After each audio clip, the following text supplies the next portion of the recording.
कायद-ए-आज़म पर अगवा का मुकदमा किसने दायर किया था? क्या वो बतौर गवर्नर जनरल 1 रुपया तनख्वाह लेते थे? और कायद की नमाज जनाजा कब, किसने और कितनी बार पढ़ाई थी? अस्सलामुअलैकुम दोस्तों, कायद-ए-आज़म मोहम्मद अली जिन्नाह पाकिस्तान की तारीख़ का वो अजीम किरदार हैं जिनकी शख्सियत पर सबसे ज़्यादा लिखा और पढ़ा गया है। ताहम उनकी ज़िंदगी को मुख्तलिफ़ फोरम्स पर मुख्तलिफ़ अंदाज में पेश किया गया है। यहाँ तक कि कायद की कहानी को सनसनी खेज़ टच देकर उसे मतनाज़ा बनाने की कोशिश भी की जाती रही है। यही वजह है कि अवाम के जहनों में अपने महबूब रहनुमा की ज़ाती ज़िंदगी से मुतल्लिक सवालात जन्म लेते रहे हैं। लोग न सिर्फ कायद के अकीदे के बारे में जानना चाहते हैं, बल्कि उन्हें ये जानने में भी दिलचस्पी रही है कि कायद-ए-आज़म के आखिरी अय्याम किन हालात में गुजरे थे। इसके अलावा कायद के ख़ानदान, दूसरी शादी और उनकी इकलौती साहबजादी के बारे में भी सवालात उठाए जाते रहे हैं और अवाम पाकिस्तान की आज़ादी की तारीख़ को लेकर भी कंफ्यूज हैं। और सबसे बढ़कर ये सवाल कि इंडियन प्रीमियर लीग से कायद-ए-आज़म के ख़ानदान का क्या लेना देना। नाजरीन, खातिर जमा रखें, आज अंदाज़ों पर मबनी कोई फेक न्यूज़ नहीं चलने वाली। आपको कायद से मुतल्लिक तमाम सवालों के जवाब मिल जाएंगे। बस आपसे दरख्वास्त है कि आप मुकम्मल यकसोई के साथ इस वीडियो को आखिर तक मुलाहिज़ा फरमाएं। कायद-ए-आज़म के वालिद जिन्ना भाई पूंजा और वालदा मिट्ठी बाई इस्माइली शिया पस मंज़र रखते थे और उनका आबाई वतन भारतीय रियासत गुजरात का शहर गोंडल था, जहां 1874 में उनकी शादी अंजाम पाई। 1875 में वो बेहतर मौक़ों की तलाश में कराची मुंतकिल हो गए। यहाँ उनका ठिकाना खारा दर में वाक़े एक इमारत वज़ीर मैंशन थी, जिसकी दूसरी मंजिल में वो किराए पर मुकीम रहे। कायद-ए-आज़म 25 दिसंबर 1876 को इसी वज़ीर मैंशन में पैदा हुए और जिस मुसहरी पर उनका जन्म हुआ वो आज भी इस यादगार इमारत के एक कमरे में महफूज है। कायद की पैदाइश तक उनके वालिद जीना भाई पूंजा कहलाते थे। गुजराती ज़बान में जीना दुबले पतले को कहते हैं। जब ये ख़ानदान कराची मुंतकिल हुआ तो बोलचाल के साथ साथ जीना जिन्नाह में बदला और फिर ये लफ्ज़ जिन्नाह इस ख़ानदान की पहचान बन गया। कायद-ए-आज़म का अपने 8 भाई बहनों में पहला नंबर था। कायद समेत उनके भाई बहनों की फहरिस्त और तारीख़ पैदाइश आप अपनी स्क्रीन पर मुलाहिज़ा फरमा रहे हैं। इस फहरिस्त में मौजूद कायद के भाई बंदा अली और बुच्चू का इंतकाल बचपन में ही हो गया था। उनके दूसरे भाई अहमद अली और 4 बहनों ने तवील उम्र पाई। ताहम सिवाय मोहतरमा फ़ातिमा जिन्नाह के कायद के दीगर भाई बहनों का तारीख़ में बहुत कम जिक्र मिलता है। अलबत्ता कायद की बहन शीरी जिन्नाह 1976 तक हयात रहीं और कराची की शीरी जिन्नाह कॉलोनी का नाम उन्हीं से मंसूब है। कायद-ए-आज़म ने इब्तदाई तालीम गोकुल दास प्राइमरी स्कूल बम्बई से हासिल की, जहां वो अपनी खाला के घर मुकीम रहे। उन्होंने मिडल तक बम्बई में ही पढ़ा, जिसके बाद वो सिंध मदरसातुल इस्लाम कराची में दाखिल हो गए। इस मदरसा के रिकॉर्ड के मुताबिक कायद-ए-आज़म 1887 से 1892 तक यहाँ ज़ेर तालीम रहे, जिससे ये साबित होता है कि उन्होंने मैट्रिक और इंटर तक तालीम सिंध मदरसातुल इस्लाम कराची से ही हासिल की। 1892 में कायद-ए-आज़म कानून की तालीम के लिए बरतानिया जाना चाहते थे कि उनकी वालदा ने जाने से पहले शादी की शर्त आयद कर दी। यूं 1892 में कायद-ए-आज़म का निकाह उनकी चचाजाद एमी बाई जिन्नाह से हुआ, जिनका असल नाम सकीना था। उस वक्त कायद की उम्र 16 साल जबकि एमी बाई 14 साल की थीं। रुखसती बाद में तय की गई, जिसके बाद कायद-ए-आज़म आला तालीम के लिए लंदन रवाना हो गए। बदकिस्मती से कायद की ये शादी उस वक़्त टूट गई जब चंद माह बाद ही एक वबाई मर्ज़ में न सिर्फ एमी बाई बल्कि कायद की वालदा का भी इंतकाल हो गया। कायद-ए-आज़म ने 1893 में लंदन के लिंकन इन लॉ कॉलेज में दाखिला लिया। इस कॉलेज के इंतखाब की वजह वहाँ मौजूद दुनिया के नामवर कानूनदानों की फहरिस्त में हज़रत मोहम्मद मुस्तफ़ा सल्लल्लाहु अलैहि वसल्लम का नाम था। कायद-ए-आज़म ने 1895 में सिर्फ 19 साल की उम्र में बार एट लॉ की डिग्री हासिल की। उस वक्त वो ये कारनामा सरअंजाम देने वाले सबसे कम उम्र हिंदुस्तानी थे। कायद आज़म ने 1896 में बम्बई आकर बतौर वकील प्रैक्टिस शुरू की और जल्द ही उनका शुमार चोटी के वकला में होने लगा। वो मई 1900 में एक मकामी अदालत के मजिस्ट्रेट भी मुकर्रर हुए। इस दौरान उनका ख़ानदान कराची से बम्बई मुंतकिल हो गया, जहां 17 मई 1902 को कायद के वालिद पूंजा जिनाह का इंतकाल हो गया। कायद आज़म ने दिसंबर 1904 में इंडियन नेशनल कांग्रेस के इजलास में शिरकत करके अपनी सियासी ज़िंदगी का आगाज़ किया। 1906 में वो बाकायदा तौर पर कांग्रेस में शामिल हुए, जहां जल्द ही उनका शुमार चोटी के रहनुमाओं में होने लगा। इस दौरान 30 दिसंबर 1906 को ढाका में मुस्लिम लीग का क़याम अमल में आया और आगा खान स्वयं इसके पहले सदर मुंतखब हुए। कायद आज़म ने 10 अक्टूबर 1913 को मुस्लिम लीग में शमूलियत इख्तियार की, ताहम उस वक़्त तक वो कांग्रेस के भी रुकन थे। कायद का दोनों जमातों में रहने का वाहिद मकसद हिंदू मुस्लिम इत्तेहाद की कोशिश था। दिसंबर 1916 में कायद आज़म की कोशिशों से कांग्रेस और मुस्लिम लीग के दरमियान मीसाक लखनऊ तय पाया। ये दोनों बड़ी जमातों के दरमियान पहला और आखिरी बाज़ाब्ता मुआहदा करार दिया जाता है। कायद आज़म ने 19 अप्रैल 1918 को रत्ती पटेट से दूसरी शादी की, जो उनसे 24 साल छोटी थीं। रत्ती पटेट बम्बई के नामवर बैंकार सर डिनशा पटेट की इकलौती बेटी थीं, जिनका शुमार बम्बई के अमीर पारसी घरानों में होता था। रत्ती ने कायद के साथ पसंद की शादी की थी, जिस पर उनके वालदैन का शदीद इख्तलाफ था। इस शादी को रुकवाने के लिए डिनशा पटेट ने जून 1917 में कायद आज़म पर अपनी बेटी के अगवा का मुकदमा दायर कर दिया था। इस मुकदमे की समाअत के दौरान जज ने कायद से पूछा, क्या आपने रत्ती पटेट को अगवा किया है? तो इससे पहले के कायद जवाब देते, रत्ती ने खड़े होकर कहा, मिस्टर जिना ने नहीं, बल्कि मैंने उन्हें अगवा किया है। रत्ती के इस दो टोक मानी खेस जवाब के बाद अदालत सारा मामला समझ गई और ये मुकदमा खारिज कर दिया गया। कायद आज़म की ख्वाहिश पर रत्ती ने निकाह से पहले इस्लाम कबूल किया, जिसके बाद उनका इस्लामी नाम मरियम जिनाह रखा गया। कायद आज़म का ये दूसरा निकाह 19 अप्रैल 1918 को जुम्मे के दिन हुआ, जिसका महर 1001 रुपये मुकर्रर हुआ, जबकि कायद ने अपनी दुल्हन को 1.25 लाख रुपए बतौर तोहफ़ा पेश किए। कायद आज़म का ये दूसरा निकाह मौलाना हसन नजफ़ी ने शिया मसलक के तहत बढ़ाया था, जिससे ये साबित होता है कि कायद आज़म ने वालदैन के इस्माइली मसलक को छोड़कर शिया मसलक इख्तियार कर लिया था। यहाँ हमें ना सिर्फ कायद आज़म के अकीदे से मुतल्लिक सवाल का जवाब मिल जाता है, बल्कि उन पर कायम अगवा के झूठे मुकदमे का पोल भी खुल जाता है। 15 अगस्त 1919 को कायद आज़म मोहम्मद अली जिनाह की इकलौती साहबजादी दीना जिनाह पैदा हुई। 13 अप्रैल 1920 को कायद आज़म ने कांग्रेस से मुकम्मल अलहदगी इख्तियार कर ली, जबकि जनवरी 1928 में उन्हें मुस्लिम लीग का बाकायदा सदर मुंतखब कर लिया गया। इस दौरान 20 फरवरी 1929 को मरियम जिनाह की नागहानी वफ़ात के बाद मोहतरमा फ़ातिमा जिनाह ने दीना जिनाह की परवरिश की जिम्मेदारी संभाली। 28 मार्च 1929 को कायद आज़म ने नेहरू रिपोर्ट के मुकाबले में अपने मशहूर 14 निकात पेश किए, जो तहरीक पाकिस्तान में संगे मील की हैसियत रखते हैं।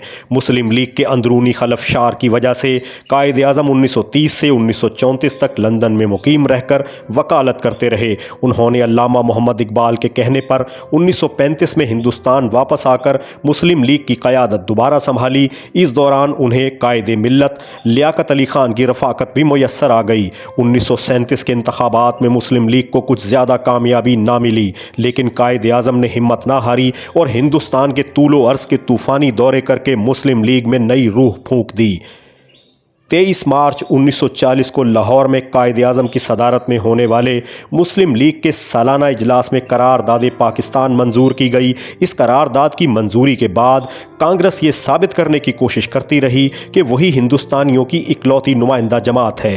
ताहम 1946 के आम इंतखाबात में मुस्लिम लीग ने मुस्लिम अक्सरियती इलाकों में रिकॉर्ड कामयाबी हासिल करके कांग्रेस के दावे को गलत साबित कर दिया।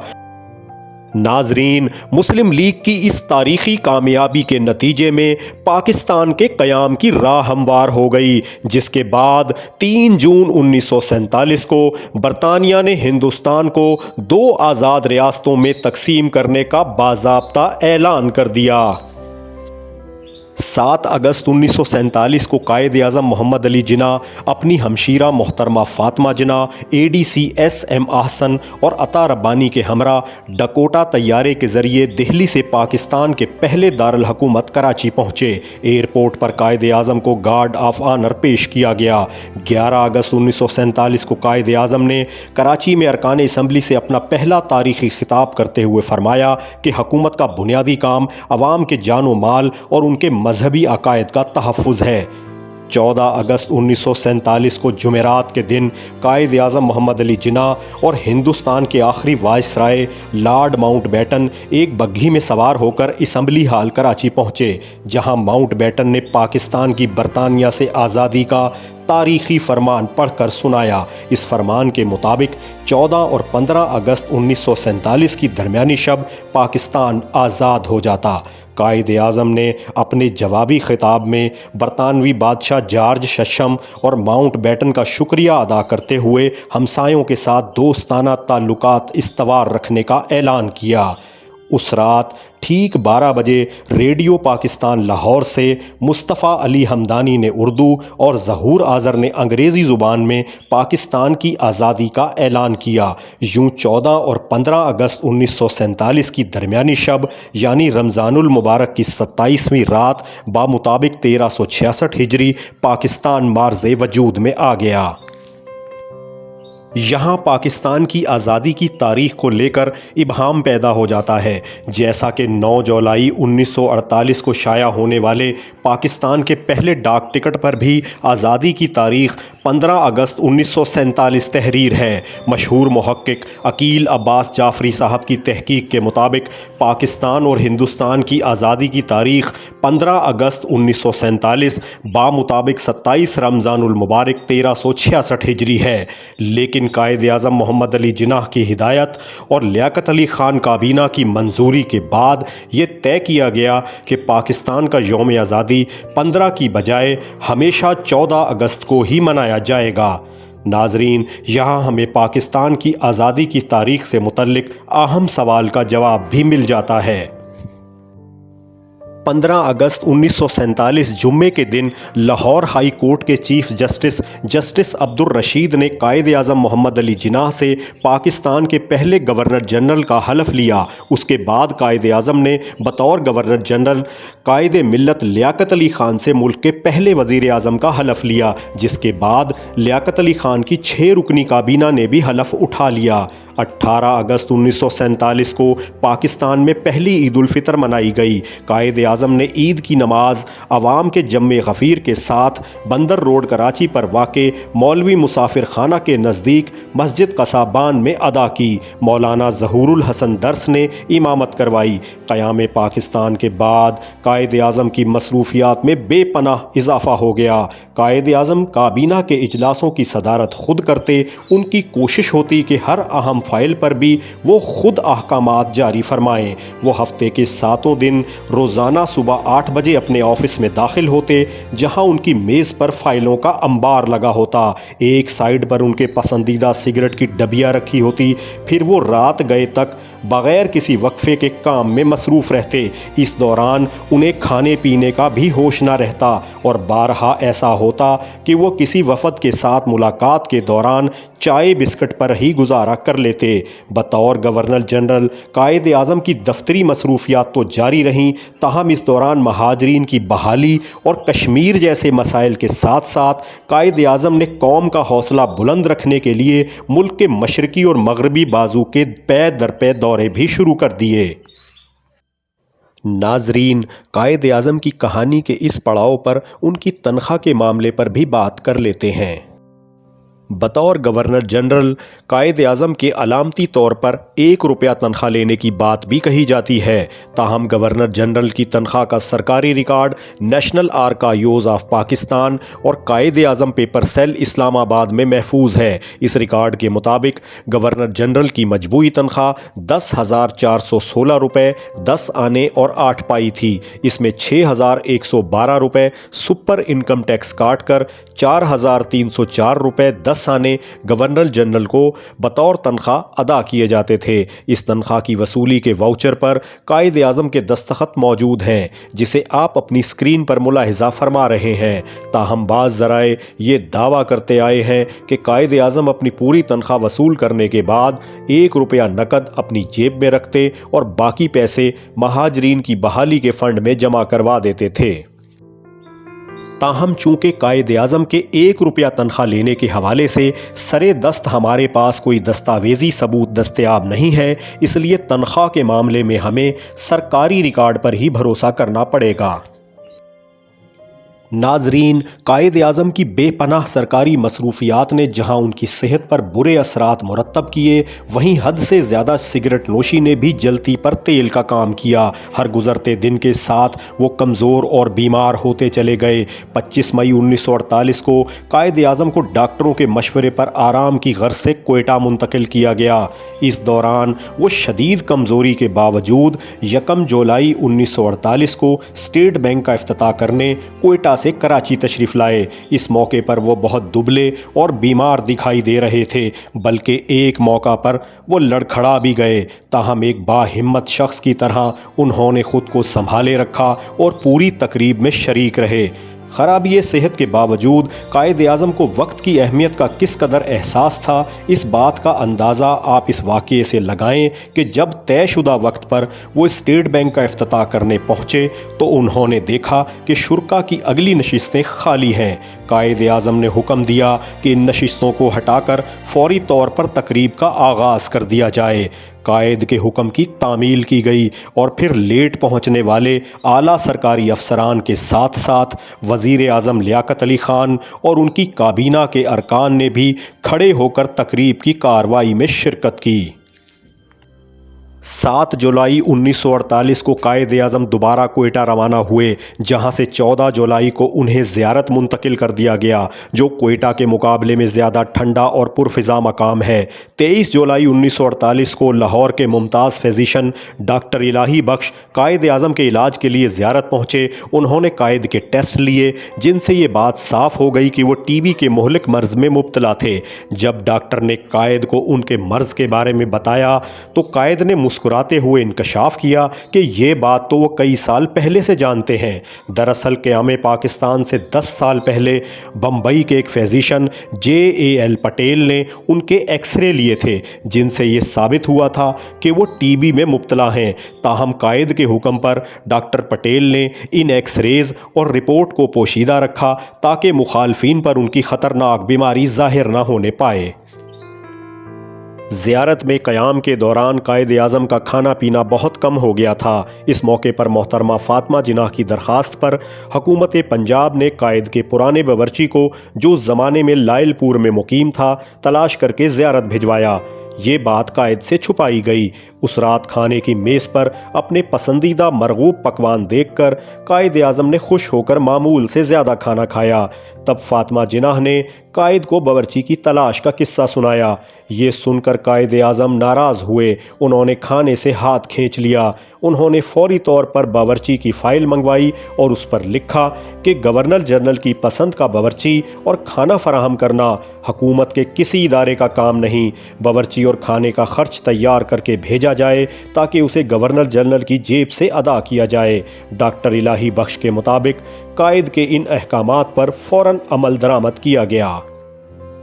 जुलाई 1948 के आखिर में वज़ीर आज़म लियाकत अली ख़ान और चौधरी मोहम्मद अली ने बग़ैर किसी पेशगी इतला के ज़ियारत पहुँचकर कायद-ए-आज़म से मुलाकात की। वज़ीर आज़म ने डॉक्टर इलाही बख्श से कायद की बीमारी से मुतल्लिक़ दरियाफ़्त किया, लेकिन उन्होंने कायद के हुक्म के मुताबिक मर्ज़ को ज़ाहिर नहीं किया। इस दौरान कायद की हिदायत के मुताबिक मोहतरमा फ़ातिमा जिन्नाह ने रात का खाना दोनों मेहमानों के साथ नीचे डाइनिंग हॉल में खाया। खाने के दौरान मादरे मिल्लत का ध्यान ऊपर कमरे में तन्हा लेटे अपने बीमार भाई की तरफ ही लगा रहा।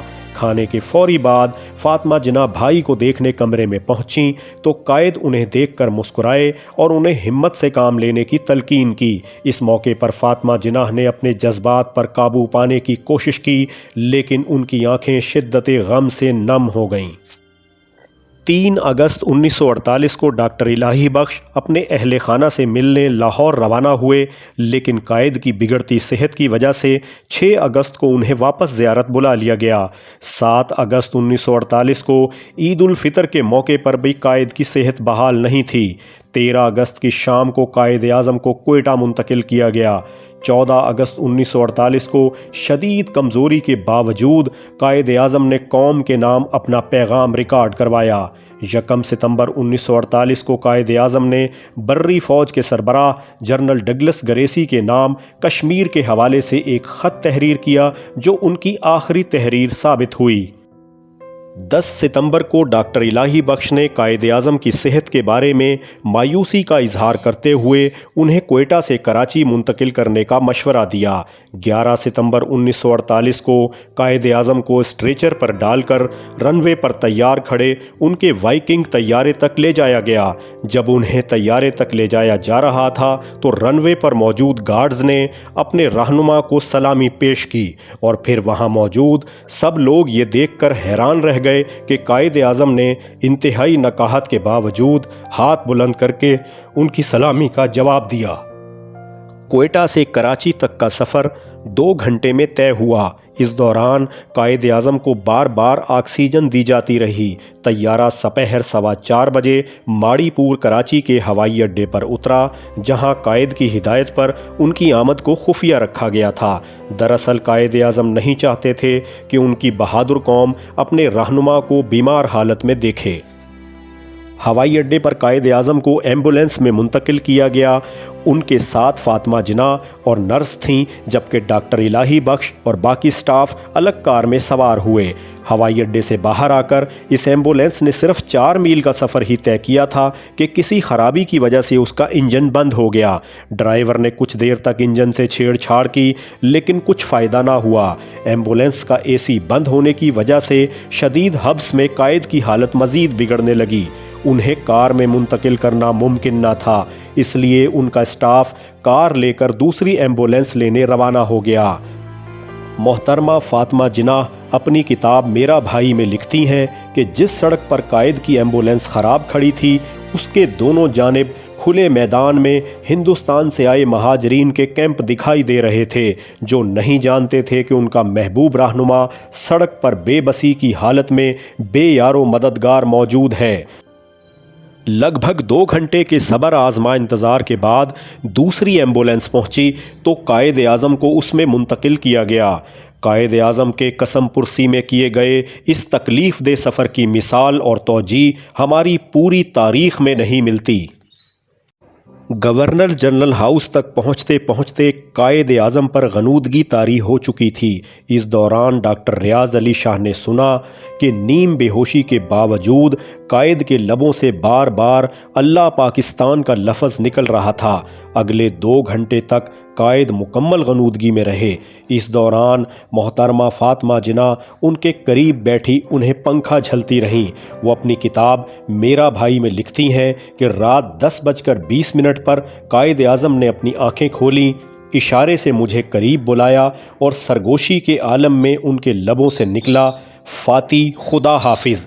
फिर उन्होंने रुक रुक कर कलमा तैयबा पढ़ा और उनका सर दाएं जानिब ढलक गया। इन्ना लिल्लाहि व इन्ना अलैहि राजिऊन। याद रहे कि उस दिन 11 सितंबर 1948 की तारीख थी, जब कौम से उनका रहनुमा हमेशा के लिए जुदा हो गया। 11 और 12 सितंबर 1948 की दरमियानी रात हाजी हिदायतुल्लाह ने मोहतरमा फ़ातिमा जिन्ना के कहने पर कायद आज़म की मैयत को गुस्ल दिया, जिन्हें इस मकसद के लिए खारा दर के मरकज़ी इमाम बाड़ा से तजहीज़ तकफ़ीन के सामान के साथ गवर्नर जनरल हाउस बुलाया गया था। 12 सितंबर 1948 को नमाज फ़जर के बाद मौलाना अनीसुल हसनैन रिजवी ने शिया मसलक के मुताबिक कायद आज़म की पहली नमाज जनाजा की इमामत फरमाई। ये नमाज जनाजा गवर्नर जनरल हाउस में अदा की गई, जिसमें वज़ीर आला सिंध यूसुफ हारून, एडमिनिस्ट्रेटर कराची हाशिम रज़ा, IG कराची सैयद काजिम रज़ा और स्टाफ के लोगों ने भी शिरकत की। 12 सितंबर 1948 को सपहर 3 बजे कायद आज़म की मैयत एक फ़ौजी गाड़ी में रखकर पुरानी नुमाइश के मैदान तक ले जाई गई। इस गाड़ी के साथ साथ वज़ीर आज़म लियाकत अली ख़ान, उनकी काबीना के अरकान और आवाम का जम्मे गफ़ीर पैदल चल रहे थे। 4:30 बजे जनाजा का जलूस नुमाइश के मैदान में पहुंचा, जहां करीब 6 लाख अफराद ने अल्लामा शब्बीर अहमद उस्मानी की इमामत में कायद आज़म की दूसरी बार सुन्नी तरीके के मुताबिक नमाज जनाजा अदा की। शाम 6:24 पर कायद आज़म को लाहद में उतार दिया गया। कायद आज़म मोहम्मद अली जिन्ना की तदफीन के बाद 8 साल तक उनकी कब्र एक शामियाने के ज़ेर साया मरकज़ ज़ियारत बनी रही। इस दौरान लियाकत अली ख़ान और सरदार अब्दुर्रब निश्तर को भी कायद की कब्र से कुछ फासले पर दफनाया गया। कायद आज़म के मज़ार के डिज़ाइन को लेकर मोहतरमा फ़ातिमा जिन्ना और हुकूमत वक्त के दरमियान बहुत कहा सुनी हुई, जिसके बाद बिला आखिर बम्बई के मशहूर आर्किटेक्ट याहिया मर्चेंट के बनाए डिज़ाइन को हतमी मंजूरी दे दी गई। 8 फरवरी 1960 को मज़ार कायद की तामीर शुरू हुई, जिसकी बुनियादों में पाकिस्तान के पुराने सिक्के और करारदाद पाकिस्तान की दस्तावेज़ात भी दफन की गईं। 31 जुलाई 1961 को सदर अयूब ने मज़ार कायद का बाकायदा संगे बुनियाद रखा और 15 जनवरी 1971 को मज़ार की तामीर पाया तकमील तक पहुंच गई। 29 जनवरी 1970 को चीन ने मज़ार के मरकज़ी हाल के लिए फ़ानूस का तोहफ़ा पेश किया। ये फ़ानूस 46 साल तक वहां नस्ब रहा, जिसके बाद 17 दिसंबर 2016 को चीन ही की तरफ से दिए गए नए फ़ानूस को पहले वाले से तब्दील कर दिया गया। नाजरीन, कायद आज़म ने हमेशा अपनी बीमारी को छुपाया ताकि मुखालफीन उनकी कमज़ोरी जानकर क़याम पाकिस्तान के मामले को इल्तवा में न डाल दें। और हकीकत भी यही है कि कायद की वफ़ात जहां अपनों के लिए दुख का बायस थी, तो वहीं गैरों के लिए हैरत का झटका। इसका अंदाज़ा इस बात से लगाएं कि कायद आज़म की वफ़ात के बाद हिंदुस्तान के आखिरी वाइसराय माउंटबेटन ने 2 सहाफ़ियों लैरी कॉलिंस और डोमिनिक लापेयर को एक इंटरव्यू में कहा कि सारी ताकत जिन्ना के हाथ में थी। अगर किसी ने मुझे बताया होता कि वो बहुत कम अरसे में फौत हो जाएंगे, तो मैं हिंदुस्तान को कभी तकसीम ना होने देता। कायद आज़म मोहम्मद अली जिन्ना की कहानी का एक अहम किरदार उनकी साहबजादी दीना जिन्ना हैं। वो 15 अगस्त 1919 को लंदन में पैदा हुई। बदकिस्मती से उनकी वालदा और कायद की दूसरी बीवी मरियम जिन्ना 1929 में सिर्फ 29 साल की उम्र में वफ़ात पा गई थीं, जिसके बाद मोहतरमा फ़ातिमा जिन्ना ने दीना जिन्ना की परवरिश की जिम्मेदारी संभाली। कायद आज़म की हिदायत के मुताबिक दीना जिन्ना को इस्लामी तालीम के साथ साथ कुरान मजीद पढ़ाने का एहतमाम भी किया गया था। इस दौरान फ़ातिमा जिन्ना की अपने भाई के साथ मसरूफियात में इजाफ़ा होता चला गया, जिसके नतीजे में दीना जिन्ना अपने पारसी ननियाल के ज़्यादा करीब हो गईं। 1938 में दीना जिन्ना ने कायद आज़म की मर्ज़ी के ख़िलाफ़ एक पारसी नौजवान नेवली वाडिया से शादी कर ली। इस शादी के नतीजे में दीना जिन्ना की 2 औलादें, बेटी डियाना एन वाडिया और 1944 में बेटा नस्ली वाडिया पैदा हुए। बदकिस्मती से इसी दौरान दीना जिन्ना की अपने शौहर से अलहदगी वाक़ हो गई। 1946 में कायद आज़म अपनी बेटी से मिलने बम्बई गए तो नस्ली वाडिया 2 साल के थे। कायद ने अपने नवासे को गोद में उठाकर प्यार किया और अपनी जिनाह कैप उन्हें पहना दी। दीना जिनाह ने 2004 में हामिद मीर को इंटरव्यू देते हुए बताया कि उनकी कायद आज़म से ये आखिरी मुलाकात थी। दीना जिनाह ने उसके बाद कायद से कोई राबता न रखा, अलबत्ता वो उनके जनाजे में शिरकत के लिए कराची ज़रूर तशरीफ़ लाईं। दीना जिनाह की बाकी ज़िंदगी अमेरिका में गुजरी। उन्होंने 2004 में पाकिस्तान का दौरा किया तो मज़ार कायद पर भी हाज़िरी दी। वो 2 नवंबर 2017 को 98 बरस की उम्र में न्यूयॉर्क में इंतकाल कर गई थीं। दीना जिनाह की साहबजादी डियाना एन वाडिया के बारे में कोई मुस्तनद मालूमात दस्तयाब नहीं, अलबत्ता नस्ली वाडिया इस वक्त 80 साल की उम्र में मुंबई में मुकीम भारतीय शहरी और मारूफ सनतकार हैं। नस्ली वाडिया की शादी एक एयर होस्टेस मौरीन वाडिया से हुई, जो इस वक्त ग्लैड रैग मैगज़ीन चलाती हैं, जो भारत के मशहूर मिस इंडिया के मुकाबले मुनक्कद करवाता है। नस्ली वाडिया के 2 बेटे नस वाडिया और जहांगीर वाडिया हैं।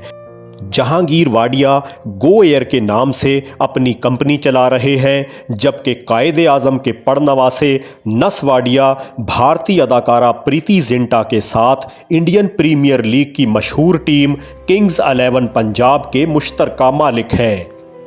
कायद आज़म मोहम्मद अली जिनाह की कहानी का सबसे अहम किरदार उनकी बहन मादरे मिल्लत मोहतरमा फ़ातिमा जिनाह हैं। वो 31 जुलाई 1893 को गुजरात के इलाके काठियावाड़ के शहर गोंडल में पैदा हुईं। इब्तदाई तालीम बम्बई में हासिल की।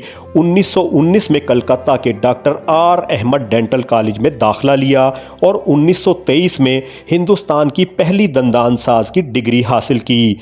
उन्होंने इब्तदा में बम्बई में दांतों का क्लिनिक खोला, ताहम 1929 में कायद आज़म की दूसरी बीवी मरियम जिनाह के इंतकाल के बाद उन्होंने अपना क्लिनिक बंद करके भतीजी और भाई के देखभाल की जिम्मेदारी संभाल ली।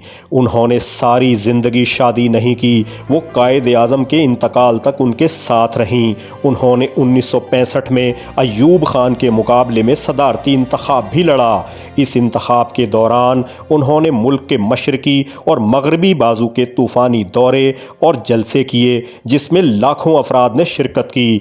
2 जनवरी 1965 में मुल्क में सदारती इंतखाबात मुनक्कद हुए, जिसके मतनाज़ा नताइज की बुनियाद पर उन्हें नाकाम उम्मीदवार करार दिया गया। फ़ातिमा जिनाह 1967 तक अपोजिशन लीडर रहीं। वो 9 जुलाई 1967 को कराची में इंतकाल फरमा गईं। उम्मीद है नाजरीन आपको कायद आज़म मोहम्मद अली जिनाह से मुतल्लिक अपने हर सवाल का जवाब मिल गया होगा। आपसे इल्तमास है कि हमारे चैनल को सब्सक्राइब कर लें और इस वीडियो को लाइक करना और अपना कीमती तबसरा करना ना भूलें। अपना ख्याल रखें। आपका बहुत शुक्रिया।